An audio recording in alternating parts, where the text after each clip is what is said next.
It's almost Christmas time, but unfortunately all of your presents have already been thrown in the graveyard.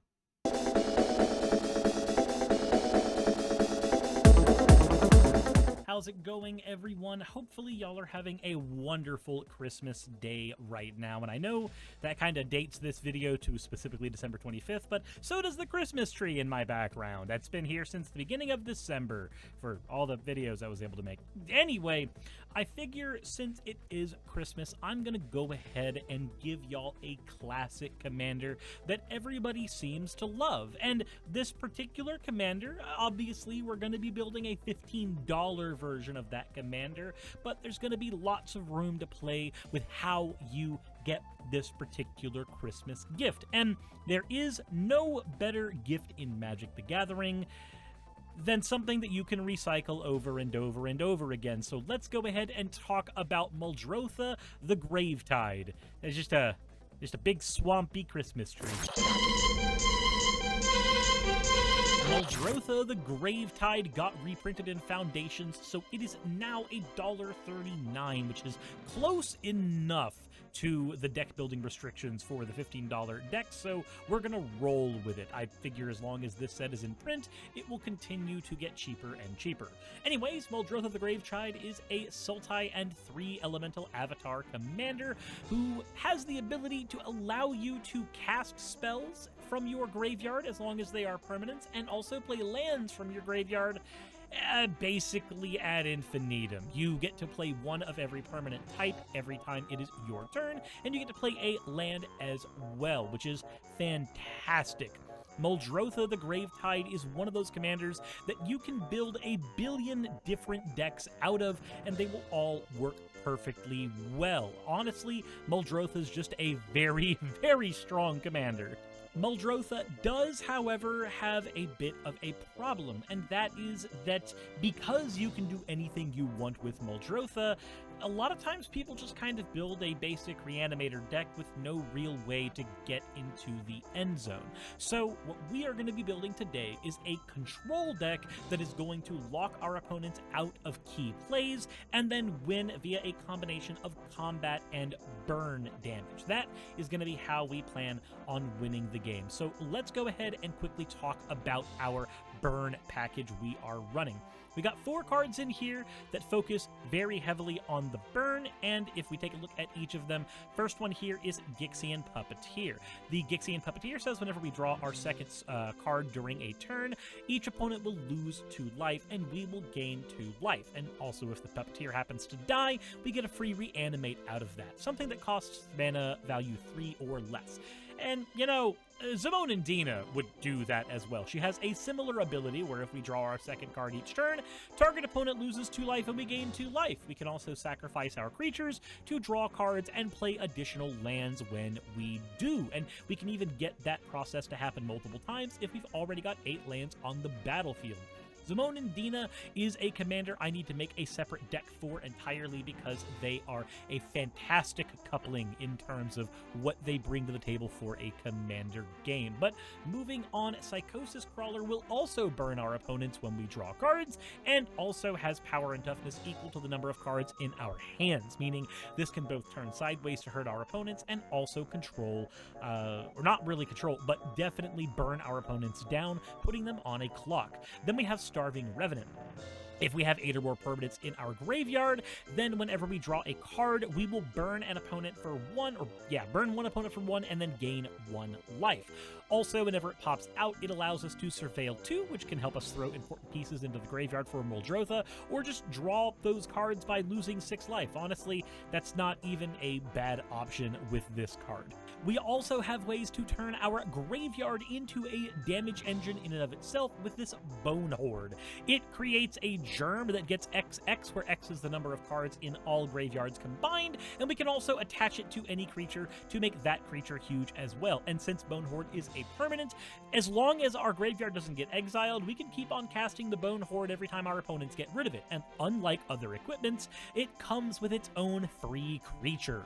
We'll also throw in a single way to reanimate and recur that does not include our commander, just in case things go sideways, and victimize, letting us choose 2 target creature cards in our graveyard, sack 1 creature on our board, and then swap those cards around. We also need to fill up our grave, so let's go ahead and talk about the ways we're going to do that. This is Satyr Wayfinder. When it pops onto the battlefield, we'd look at the top 4 cards of our library, get a land from them, and throw the rest into the graveyard, so Muldrotha can pull those out. Nyx Weaver will allow us to mill 2 cards on our upkeep. We can also exile it to return a card from our graveyard to our hand if need be. It's also an enchantment creature, so you can choose enchantment as your card type when you cast this from your grave, allowing Muldrotha to still cast you a second creature, like say that Satyr Wayfinder. We also have the Invasion of Amonkhet, which is another fantastic card for 2 reasons. 1, it has a great ability. Whenever we drop it on the battlefield, each player mills 3 cards, including us, and then each opponent will discard a card and will draw a card, so it gives us a cantrippy effect that also harms our opponents. But the big thing with Invasion of Amonkhet is it is a battle, which is another permanent type that Muldrotha will be able to cast. And if we punch the Invasion of Amonkhet, it will turn into the Lazotep Convert, which, when it enters the battlefield, it becomes a copy of any creature in any graveyard and makes itself a 4/4 version of that creature, meaning this can become an opponent's win condition that they were planning on using on us, or this can become a copy of one of our stronger creatures, like, say, Sidisi Brood Tyrant. When this enters the battlefield or attacks, we mill 3 cards, and then, whenever 1 or more creature cards are put into our graveyard from our library, we create a 2/2 black zombie creature token, giving us a tokens method of ending the game out. We also have another way of self-milling in Liliana Death's Majesty, who also happens to be a permanent type for our commander to reuse. If we plus her by 1, we get 2 black zombie creature tokens and mill 2 cards, which our deck really wants. If we neg her by 3, it's another way to reanimate anything out of our graveyard, and she even has a board wipe strapped to her ultimate. Finally, we need some ways to protect ourselves, so let's go ahead and use a Spore Frog to let us dodge any combat step that we do not like. Recast the Spore Frog on your turn, then sacrifice it when things do not look like they are going your way in combat, and force your opponents to play around your shit constantly in order to deal damage to you. We can also protect Muldrotha with a combination of Mirror Shield or Giant's Amulet. Both of these, equipped for 2, come down for cheap and give our commander hexproof as long as he's untapped, which is an amazing effect to sit behind. Hexproof is one of the best effects you can strap onto any commander. And that does it for the core of our deck, but that doesn't do it for all of our strategies. We need to talk about our draw engine, which is going to be incredibly important in this deck because our draw engine is going to operate more like a, more like a self-mill engine than anything. So let's get into that.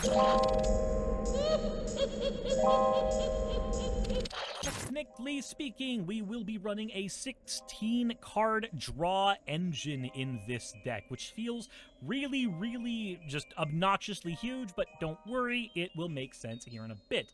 Dread Winged Scavenger is our first one. Whenever it attacks, we draw a card and discard a card. It also has 1/1 and Death Touch as long as there are 7 or more cards in our graveyard. Then we have Vohar the Desecrator, allows us to draw a card and discard a card by tapping it. We can also sacrifice Vohar to effectively reanimate an instant or sorcery from our graveyard.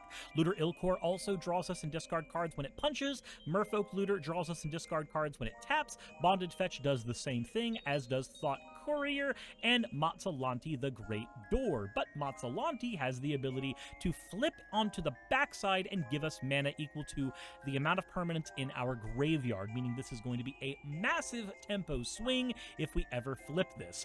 We also have Likeness Looter as another creature that allows us to draw and discard, and can also become a copy of anything that is in our graveyard. But like I showed you, we have tons of looters that can tap and do their thing, but Looter Ilkor style cards are super important as well, which is why we are running Wharf Infiltrator, which whenever it deals combat damage to a player, we draw a card. It also has Skulk, so it's hard to block. We also have Shoreline Looter, which does similar, but can also just ignore the discard if we have enough cards. Secrets of the Dead allows us to draw a card anytime we cast a spell from our graveyard. Malcolm, the Alluring Scoundrel, has flying, and if it deals combat damage attached to a player, we draw a card, then discard a card. And then if we have enough chorus counters on it, which you get every single time we use this effect, then we get to cast that discarded card without paying its mana cost. We also have a fact or fiction in here so that we can quickly dig through the cards in our deck and throw multiple ones into the graveyard. We have an Obsessive Stitcher in here who can not only reanimate cards in our graveyard, but can also draw us and discard like our other looters can. Finally, we have a Grizzly Salvage, which allows us to look at the top 5 cards of our deck, put a creature or land from among them into our hand, and throw the rest into the graveyard, and a Tatiova Benthic Druid. This card looks very out of place in this deck until you realize that we have lots of lands that sacrifice themselves in order to do some effect. And since Muldrotha allows us to play those lands from our graveyard, we just say, play an Evolving Wilds on the battlefield, drawing a card with Tatiova. Crack the Evolving Wilds in order to get a land out, drawing a card with Tatiova. And then we just play that land again the next turn because we have access to our graveyarded lands. Tatiova, again, feels very out of place until you mess with her a little bit and realize, oh, yeah, she's drawing us lots and lots of cards. But speaking of drawing cards, we do need to make sure our opponents can't draw too many cards or win the game. So let's get some removal spells in here. Let's draw into some removals and give them a can of Christmas kick-ass. Once again, we are running a very heavy control engine here. 16 cards to be exact for our single target removal style cards, but once again, I have to let y'all know that that actually works out in our favor because we are going to be recycling these a lot and we are a controlled deck, so every single one of these is going to get maximum value. So starting out, we have a Cursed Marauder, Demon's Disciple, and a Plague Crafter.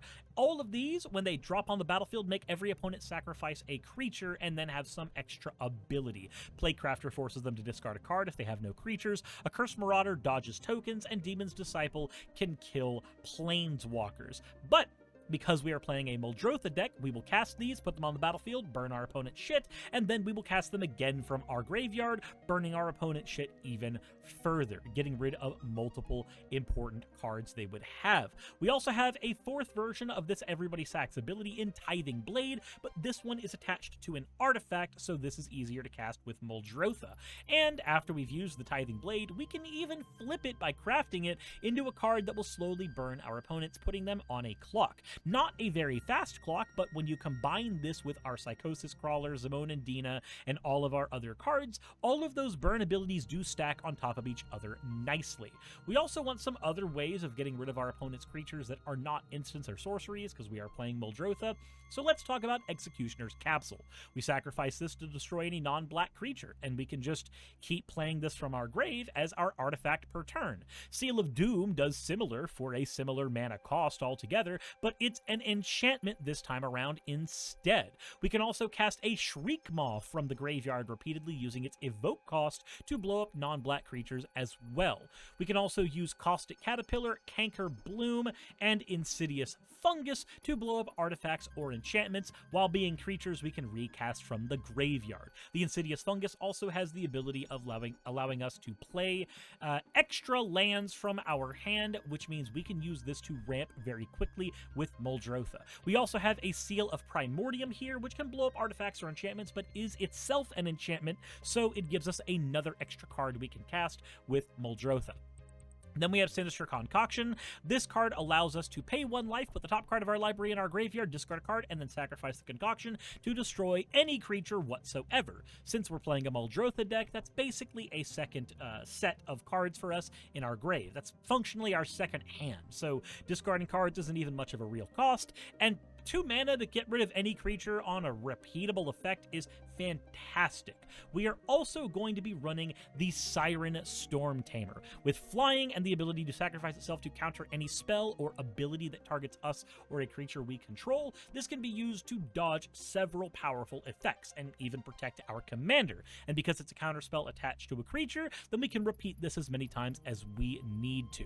We're also going to be running Rankle, Master of Pranks. Flying and haste is fantastic to have already, but the fact that anytime he deals damage to somebody, we can make everybody discard a card, which hurts them more than us, make everybody sack a creature, which hurts them more than us, and if we're feeling very, very happy, we can let people draw cards. But I'm gonna be honest, we're not going to be doing that. We're here to bring pain. Then we have Rise of the Witch King, which makes everybody sacrifice a creature, and then if we sacrificed a creature this way, we get to reanimate any permanent from our grave free of charge. Yeah, when I said Victimize was our only way to reanimate aside from our commander, I lied. We have like 5 different ways to reanimate, not counting our commander. They're just all attached to different effects.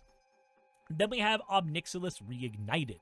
This is a fun draw engine that can also repeatedly destroy cards, and can even put players on a clock with his ult as another way for us to close out games. The big thing with Obnixi, though, is he's both draw and removal that we can reanimate with Muldrotha, which is fantastic. Having access to planeswalkers that Muldrotha can pull out of the grave is always good, and because he's been reprinted into the ground, the dude's like 21 cents even as a mythic, so we're looking pretty nice with this guy. Finally, we got some board wipes to talk about, and the first one we're going to be using is Oblivion Stone. Here's the basic game plan. You play Oblivion Stone, and then as soon as you can, you put a fate counter on Muldrotha. Then, you sacrifice Oblivion Stone on the next turn to wipe everybody's boards except our Muldrotha. Then, Muldrotha, protected by the fate counter, we just recast the Oblivion Stone, and then immediately put a fate counter on Muldrotha. And if any of our opponents don't like that, we just get rid of their boards again. And since we're going to be having a decent ramp package, even if we have to kill our Muldrotha to auto-detonate the Oblivion Stone, being able to just reanimate a board wipe from the grave is fantastic in and of itself. Then we have Nevin Rawl's Disc, basically a backup Oblivion Stone, weaker in every way, but lower in mana cost. Then we have a Necromantic Selection, which can also blow up all the creatures on the board, but handily allows us to reanimate our Muldrotha immediately. Or it can be used to reanimate any opponent's commander because, fun fact, if a card has a paragraph of text and that paragraph of text is uninterrupted in any meaningful way outside of periods or anything like that, then that paragraph means nothing can intercede in its effect. So if you cast Necromantic Selection and an opponent loses a commander, you can then reanimate their commander to your board and they can't move it to the command zone safely away from that effect, because there's no point in the timings or layerings where they're even allowed to do that. And like I said, that is a lot of removal spells. We still have one more section to get through, but hopefully you'll understand, as a control deck, our job is to stop the fun of our opponents and make all the fun available to only ourselves. Anyways, let's go ahead and dig some ramp spells out of our graveyard. Running a 13-card ramp package, and because Muldrotha cares about permanents, almost every single one of these cards is a permanent in its own right with some ability to be recurred with our commander. In fact, actually, I believe all of them are permanent. So let's go ahead and look at each and every one of these. Burnished Heart stacks itself to get 2 basic lands from the deck onto the battlefield and is an artifact creature, so we can cast this as our artifact per turn. Root Coil Creeper is a mana dork that can give us 1 mana of any color, but can give us 2 mana if we're casting spells from our graveyard instead. Dawn Shredder Elk allows us to sack it to get a basic land from the library onto the battlefield, and Font of Fertility and Wayfarer's Bauble all do the same thing for the same general mana cost. We also have Steve, or Sakura Tribe Elder, as our most expensive ramp piece, because it is just an impossibly good card I would not have been able to convince myself not to include this thing. Just sack it, get a basic land out, and you're on your way to the races. Reanimate it with Muldrotha and keep going. Then we have the Diligent Farmhand. We can sacrifice the Diligent Farmhand to get a basic land from our library and put it on the battlefield tapped, just like everything else, but if it's in a graveyard, Muscle Burst effect is doubled, basically, in Commander. That effect doesn't matter to us. I'm gonna be honest, I just recently found out Diligent Farmhand existed, so yeah, I'm just as confused as you are. It's just another Wayfarer's Bauble in green. Anyway, we also have Dreamscape Artist, allowing us to discard a card, sacrifice a land, and search our library for 2 basic lands and put them on the battlefield. This is a good way of getting a land into the graveyard to reanimate with Muldrotha if you are finding yourself lacking in sacrificing lands. We've also got a command sphere, which we can use to get mana and also draw cards slowly. We have a heaped harvest that gets a basic land from our graveyard onto the battle, or from our deck onto the battlefield, and then we can sacrifice it in order to get another land from our deck onto the battlefield while gaining 3 life. Colony Heart Expedition lets us get 2 basic lands out of the deck onto the battlefield, but at the cost of having played 3 lands previously. It's mostly in here because we can reanimate it with our commander. Then we have the Springbloom Druid, which can also sacrifice a land to get 2 basic lands out of the deck, and Doc Arlock, the Grizzled Genius. This allows us to cast spells from the graveyard for 2 less as long as Muldrotha is out. That discount can be insanely good when you think of cards like our Planeswalkers that cost 5. Because we are running so many cards that specifically get basic lands out of the deck, we are going to be running 18 basics, 7 forests, 6 swamps, and 5 islands. Our deck leans heaviest on black, but we want to always have the heaviest mana representation of green because we need ramp early, and that helps smooth everything out as well. Then we are running 6 dual lands. We are running Tainted Isle and Tainted Wood, the worst thing you possibly could wake up with on Christmas Eve. We have the filter lands of Viridescent Bog, Overflowing Basin, and Darkwater Catacombs, and then a single Sunken Hollow because it comes into play untapped really easily. We would be running far more dual lands if we had, say, shock lands that could be searchable, or if we were running a deck that didn't get so many basics out of the deck. I just don't want to run out of basics.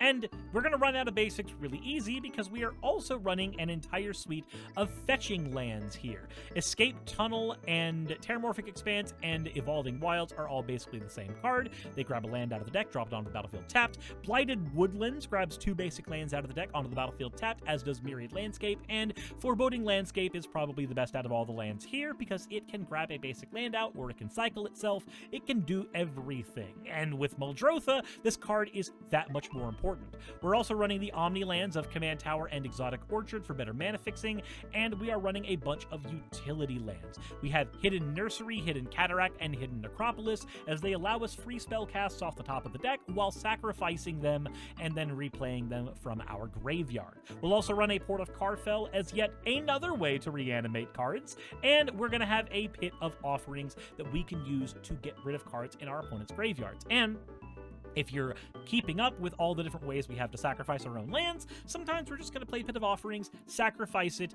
and then replay it with Muldrotha to get rid of more problematic cards out of graveyards over and over and over again. That all said, that does it for all of our mana, that does it for all of our ramp, and that does it for all of our categories. All that's left now is to quickly go over how to play the deck. So let's get into that. As far as keepable hands go, you want access to ramp, and you want to make sure that we have access to draw so that we can loot things into the graveyard and keep going. Looking at our opening hand here, we got a Port of Carfell, a Forest, and we are missing black mana. We don't have a third piece of mana, and we have a Shoreline Looter. It is possible to run with this hand, though, so we'll draw a card, and it looks like we are never punished. We're going to play that Port of Carfell tapped and move on to the next turn. This allows us to play this island down, tap 2, let's get that Shorefin Looter out so we can start looting through our deck, and move on to the next turn. We have a Myriad Landscape. We're going to go ahead and play that Forest, punch somebody with the Looter to draw a card and discard a card, and I think the Psychosis Crawler can actually safely go to the graveyard. We can reanimate it later if need be. For now, we're going to pay all of this mana and get this Burnished Heart on the battlefield. Now that we're in turn 4, we can play that Myriad Landscape down, tap 2, crack our Burnished Heart away, and get 2 basic lands from our deck. We're going to go ahead and attack somebody with the Looter to draw a card, and it's an Exotic Orchard. Right now, we need to get a land into the graveyard for when Muldrotha comes up. Well, we got a Myriad Landscape. We could use that. I think the best thing to throw away then might actually be that Escape Tunnel, because we're going to go into our next turn. And yep, we're going to go into our next turn. We are on turn 5. Our commander is castable, but we don't have a real reason. Now, we do have a reason to cast him. we're going to go ahead and cast him and get our land reanimate out right now. We reanimate that escape tunnel, crack the escape tunnel, go into our library very quickly, and grab a forest, as that is the mana type we are lacking the most on. Punch somebody with the Shoreline Looter, drawing a card, and discarding a card. We have a Gixian Puppeteer here, which will work really well with what we have in our hand. So let's go ahead and say the Tithing Blade goes into the graveyard, as that'll be an easy reanimate on the next turn. Speaking of the next turn, we are on turn 6. We have access to 7 mana right now, 8 mana if we play our Exotic Orchard. So let's see here. I'd say the first thing we want to do is get Liliana on the battlefield. That is going to go ahead and pop out. We're going to keep Simic mana open. Liliana has 5 loyalty counters. Let's go ahead and look at our grave. Do we want to reanimate something? That may be the first thing we do with her. We have a Psychosis Crawler in the grave. Let's go ahead and reanimate that Psychosis Crawler in order to put our opponents on a clock. So let's go ahead and get that guy out real quick. Boom, Psychosis Crawler is out and ready to go. If we had more black mana, we'd probably play the Tithing Blade in order to hurt our opponents, but we don't have the mana for it. So Liliana's down, Psychosis Crawler has 6 power and toughness, and when we draw cards, we're going to get free stuff. Let's go ahead and punch somebody with Shoreline Looter. That'll let us draw a card and discard a card. The card is Plague Crafter. Interesting. What are we going to get rid of? I think we get rid of Malcolm for now. We play the Exotic Orchard, and then we tap 3 and play Plague Crafter to set our opponents back a little bit. We could also reanimate that Plague Crafter on the next turn. Speaking of which, we're moving into that next turn, and our opponents are now burning because of the Psychosis Crawler. Let's go ahead and pay 2 mana, and let's reanimate that Tithing Blade, making our opponent sacrifice a creature each. We'll also pay 1, 2, 3, and reanimate that Plague Crafter, making our opponents get rid of another creature each. We need to start setting them back a lot. We still have 3 mana available. We haven't played a land for turn. Let's plus Liliana up in order to create a 2/2 black zombie creature and also draw, or not draw, but mill 2 cards and see what we get. It's Dawn Treader Elk and Sidisi. I'm not super thrilled about those tossaways, so let's go ahead and swing with the Shoreline Looter to draw a card and throw a thing away. We've drawn the Caustic Caterpillar. I'd say that in this position, we don't need the Gixian Puppeteers right now. Actually, no. We reanimated a creature already, so yeah, the Gixian Puppeteer is going to go. We have 3 mana open. Let's go ahead and get extra mana for the following turn. Let's go ahead and go into our library and grab a bunch of swamps with that Myriad Landscape so that we are sitting pretty on our following turns. And we're going to have to defend Liliana, so let's go ahead and say the zombie has to defend Liliana and get punked. The Tithing Blade can craft with creature from the graveyard, but we need more mana for it. We are on turn 8. Let's go ahead and blow up artifacts and enchantments with the Caustic Caterpillar and the Seal of Primordium. We'll have to use a lot of green mana to do that, but that'll get rid of 2 problematic enchantments on the board, and we'll also be able to tap 1, 2, 3. We'll play the... No, we're not going to play the secrets right now. We're going to get the Plague Crafter out so that we are able to set our opponents back again. If we're dealing with any decks that have, say, commanders that are super important or anything like that, they're all going to go away repeatedly. Now that we have a huge graveyard, when we attack with the Shoreline Looter, we're just going to draw cards. We are no longer discarding cards. We have an Overflowing Basin. Looking at where we're at right now, I wish we had a land that didn't come into play tapped in our grave, but we'll just play that Myriad Landscape and we'll ramp into for a following turn. Which, speaking of which, we're in the next turn. Remember, every time we draw extra cards, our opponents are burning. We can flip this at any point if we really need to. Let's go ahead and play the Overflowing Basin. And let's make the clock really, really obnoxious. Like, really, really fast obnoxious. Here's Secrets of the Dead. Every time we cast a spell from our grave, we will draw a card. So going into our grave, I want to cast a creature. So we're going to pay 1 mana and get that Caustic Caterpillar out. Boom. That'll draw us a card, burning them. Now I want to cast a enchantment. There's that Seal of Primordium. Let's go ahead and cast that, drawing us a card, burning our opponents again. I would like to play a land from the grave, but we already played a land. So let's cast an artifact. 1, 2, 3. That'll give us this Burnished Heart. That'll draw us another card, burning our opponents again. And we don't have a Planeswalker in our grave yet, so now we just need to pay 1, 2, and we're going to go ahead and sacrifice the Caustic Caterpillar to get rid of another artifact or enchantment, blowing up a mana rock or, anything important. The Seal of Primordium is also going to go away. We're just setting our opponents back. We've now cleared out about 9 or 12 creatures from the board. We've cleared out 4 to 6 artifacts or enchantments, and we have our opponents on a clock, and we can keep on turning the Psychosis Crawler sideways at people with the Shoreline Looter to just draw cards. And there's a Bone Hoarder here, so even after we discard cards, when we go into our next turn, if we play that Bone Hoarder, our graveyard has 9 cards. Our opponent's graveyards probably have 4 or 5 cards each. We can literally just attach the Bone Hoarder, like ignoring the Germ entirely. We can attach the Bone Hoarder to the Shoreline Looter, plus Lily, milling 2 more cards. Now the Shoreline Looter is swinging for somewhere upwards of 20 damage. We just swing that at somebody to kill them at this point. It doesn't matter. And we could have done that with Malcolm or this Dreadwing Scavenger. Any of these could have accomplished this task just as easily as anything else.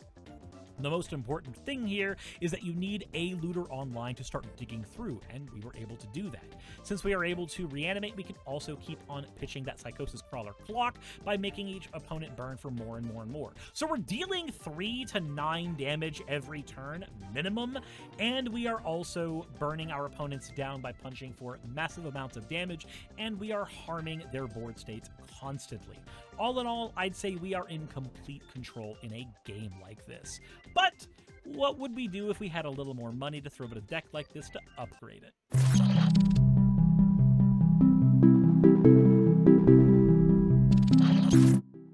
Honestly, that Caustic Caterpillar did a lot of work during the gameplay, but we could lower that mana value down a bit by swapping it out for, say, a Haywire Might. It can also add exile to our abilities. We can protect our commander even better by throwing in things like Slippery Bog Bonder, Lightning Greaves, and Kaya's Ghost Form.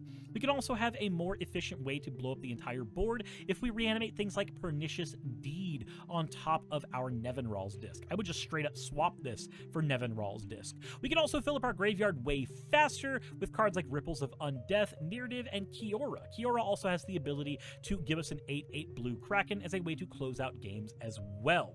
We can protect our commander even better with Swiftfoot Boots. We can speed up the deck a bit by using Skull Prophet. This can let us put cards in the graveyard, while also allowing us to have a good mana dork. Ashiok can quickly fill up our graveyard while getting rid of our opponent's graveyards, and Tormod the Desecrator can give us an army of 2/2 zombie tokens anytime 1 or more cards leave our graveyard. And since Muldrotha makes those cards leave the graveyard at a very small rate, we can just get 2 to 4 zombies every single turn this way.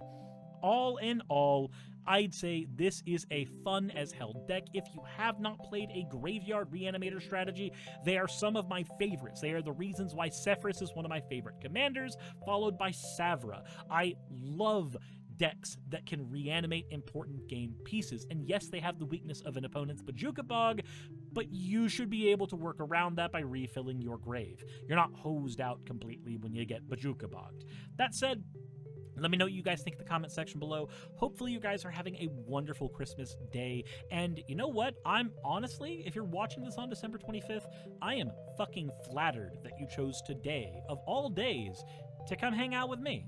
So thank you for that. You could also come hang out with me in my Discord, where I'd like to start doing some more Magic the Gathering games with people who are watching my streams, which is over on Twitch. Hell, that's stuff that I want to start doing more and more often. So just come on by, and I'd love to have you. As always, thank you all for watching, and you know what? Merry Christmas, everybody. Insert end of video tagline here. Hey, just wanted to give a quick thank you to all of my wonderful patrons who help keep me afloat and help keep this channel going. YouTube and Twitch are wonderful platforms, but at the end of the day, stability is not one of their strong suits. If you want to support my channel, then obviously Patreon is one of the best ways of doing that. Link is in the description. But I do want to personally thank everybody who has contributed to the channel. Those people would be Red Joker, Purple Poundini, Jemshin, Britzkrieg, Jupe the Malignant, Michael, Ravalern, Mabbity Babbity, Astral Frontier, Autumn and Angel, Nixie Chan, Agamotto, Victorian Alchemist, I'm not saying the last part of that, and you know that, Arcton Arclacier, Kiratorian, Dren Hadamata, Jordan M, John L, Lord Bleck, Smiling Game Master, and Fireshard. And everyone else who supports my channel and lets me do what I do full time. This is a dream job of mine that I never believed that I would be able to take full time, and with your help, I've been able to do it. So thank you so very much for that.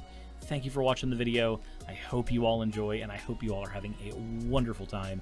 I will see you all in the next one, hopefully.